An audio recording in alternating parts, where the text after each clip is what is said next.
আসসালামু আলাইকুম dear viewers. আশা করি আল্লাহর রহমতে সবাই অনেক অনেক ভালো আছেন। স্বাগতম জানাই আমার নতুন এই ভিডিওতে। ভিডিও শেষে আপনার মূল্যবান মতামত জানাতে ভুলবেন না। তো ভিউয়ার্স, গতকালের এমএস ওয়ার্ড ফাইলটি আমি ওপেন করে নিলাম। কিছু কিছু সময় আমাদেরকে পেজটি বড় ছোট করার প্রয়োজন হয়। তো কিভাবে বড় ছোট করতে হয়, দুইটা উপায় আছে। একটি হলো আপনি কিবোর্ডের কন্ট্রোল প্রেস করে ধরে রেখে মাউসের হুইলটি উপরে অথবা নিচে ঘোরাবেন, তাহলে বড় অথবা ছোট হবে। আরেকটি উপায় আছে, এই যে নিচে দেখতে পাচ্ছেন জুম নামে একটা অপশন আছে। এখানে মাইনাসে ক্লিক করলে পেজটি ছোট হবে, প্লাসে ক্লিক করলে পেজটি বড় হবে।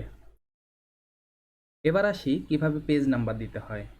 তো পেজ নাম্বার দেওয়ার জন্যে আমরা পেজের উপরে অথবা নিচের অংশে যে কোনো একটা জায়গায় ডাবল ক্লিক করব। ডাবল ক্লিক করার পরে উপরের যে অংশটা, এই অংশটাকে বলা হয় হেডার এবং নিচের অংশটাকে বলা হয় ফুটার। তো আপনি হেডার এবং ফুটার যে কোনো জায়গাতেই আপনি পেজ নাম্বার দিতে পারবেন, তবে সাধারণত আমরা সবাই নিচেই পেজ নাম্বার দিই। তো পেজ নাম্বার দেওয়ার জন্যে যখন আমি এখানে ডাবল ক্লিক করব, ডাবল ক্লিক করার পরে দেখবেন এখানে হেডার অ্যান্ড ফুটার নামে একটা অপশন তৈরি হবে। নর্মালি যখন আমরা এখানে কাজ করব তখন কিন্তু এই অপশনটা থাকবে না। যখনই আমি নিচে ডাবল ক্লিক করব তখনই এই ট্যাবটি চলে আসবে। এবারে আমি পেজ নাম্বারের উপরে ক্লিক করব। ক্লিক করার পরে ড্রপ ডাউন মেনুতে কয়েকটি অপশন আসলো এবং আমি যেহেতু পেজের নিচের অংশে পেজ নাম্বার দিতে চাই, সেহেতু বটম অফ পেজ এটার উপরে মাউস পয়েন্টারটি রাখবো। মাউস পয়েন্টার রাখার পরে আমি দেখতে পাচ্ছি কয়েকটা লেআউট ওপেন হয়েছে। এখানে হচ্ছে বাম পাশে, তারপরে মিডলে এবং ডান পাশে। তো সাধারণত আমরা মিডলে বা ডান পাশেই বেশি ব্যবহার করি, বাম পাশে খুবই কম ব্যবহার করি। আমি এখন মিডলে ব্যবহার করব, তাই আমি মিডলটা ক্লিক করলাম। ক্লিক করার পরে দেখুন এখানে পেজ নাম্বার চলে এসেছে। ধরুন আপনি যদি এখানে বাংলায় কোনো পেজ নাম্বার ইউজ করতে চান, ধরুন আপনি বাংলা কোনো ডকুমেন্টে কাজ করছেন, তখন সিম্পলি যে কোনো একটা বাংলা ফন্ট, বিশেষ করে নিকোষ বাংলা, এই ফন্টটি সিলেক্ট করবেন। তো এই ফন্টটি সিলেক্ট করার সাথে সাথে দেখুন পেজ নাম্বার বাংলা হয়ে গেল। এখন আমার ডকুমেন্টের ভিতরে যেই ফন্ট সাইজ আছে অর্থাৎ 14, আমি নিচে এখানেও সেই ফন্ট সাইজ দিয়ে দিতে পারি। হোমে গেলাম এবং এখান থেকে আমি ফন্ট সাইজ 14 করে দিলাম। তো আমি যেহেতু ইংরেজি ফাইল নিয়ে কাজ করছি, তাই আমি এটিকে ইংরেজিতেই রাখবো। আপনি হেডার এবং ফুটারে যে কোনো জিনিসই দিতে পারবেন। মনে রাখবেন হেডার এবং ফুটারে যাই দিবেন সেটা প্রতিটা পেজেই রিপিট হবে। আমি আপনাদেরকে দেখাচ্ছি। আপনারা চাইলে যদি এই টাইটেলটি হেডারের ভিতরে ব্যবহার করেন, তাহলে আপনারা দেখতে পাচ্ছেন প্রতিটা পেজেই এটা রিপিট হয়েছে, অর্থাৎ আপনি হেডার অথবা ফুটারের ভিতরে যাই দিবেন সেটা প্রতিটি পেজেই রিপিট হবে। তো আমি এটি ডিলিট করে দিচ্ছি। আমি হেডারের ভিতরে টাইটেল রাখবো না। আমি ডকুমেন্টের ভিতরে ক্লিক করে ফিরে আসলাম। এবারে আসি কিভাবে আপনি পেজটিকে ল্যান্ডস্কেপ করবেন। আমি লেআউটে যাচ্ছি এবং লেআউটে যাওয়ার পরে ওরিয়েন্টেশন অপশনে ক্লিক করব। দেখতে পাচ্ছেন এখন এটি পোর্ট্রেট অবস্থায় আছে। কিছু কিছু সময় কিছু কিছু কাজের জন্য হরাইজন্টাল অর্থাৎ ল্যান্ডস্কেপ মোড ইউজ করতে হয়। তো ল্যান্ডস্কেপ করার জন্য আমি নর্মালি ল্যান্ডস্কেপে সিলেক্ট করব এবং সিলেক্ট করার পরে দেখতে পাচ্ছেন এটি হরাইজন্টাল মোডে চলে এসেছে। তো আমি আবার পোর্ট্রেট মোড করে নিচ্ছি।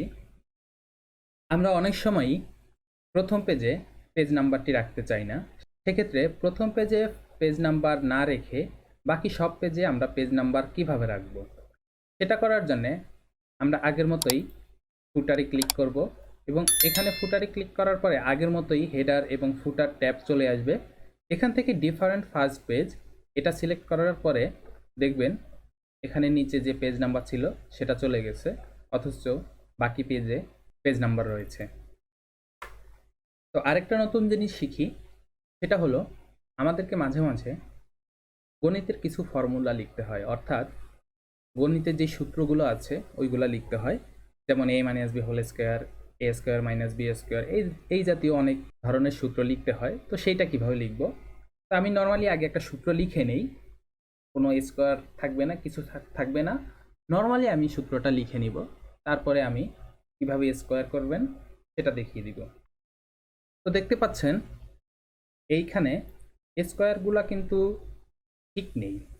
তো কিভাবে স্কোয়ার দিবেন? স্কোয়ার দেওয়ার জন্য আমি যতটুকু পরিমাণ আমি স্কোয়ার বানাবো ততটুকু পরিমাণ আমি আগে সিলেক্ট করে নিব। সিলেক্ট করার পরে আমরা একটি শর্টকাট ইউজ করতে পারি। তো আমি এখন স্কোয়ারে রূপান্তরিত করার জন্যে, অর্থাৎ সিলেক্ট করা অংশটুকু উপরে নেওয়ার জন্যে আমি একটা শর্টকাট ইউজ করব। সেটা হচ্ছে কন্ট্রোল শিফট ইকুয়াল।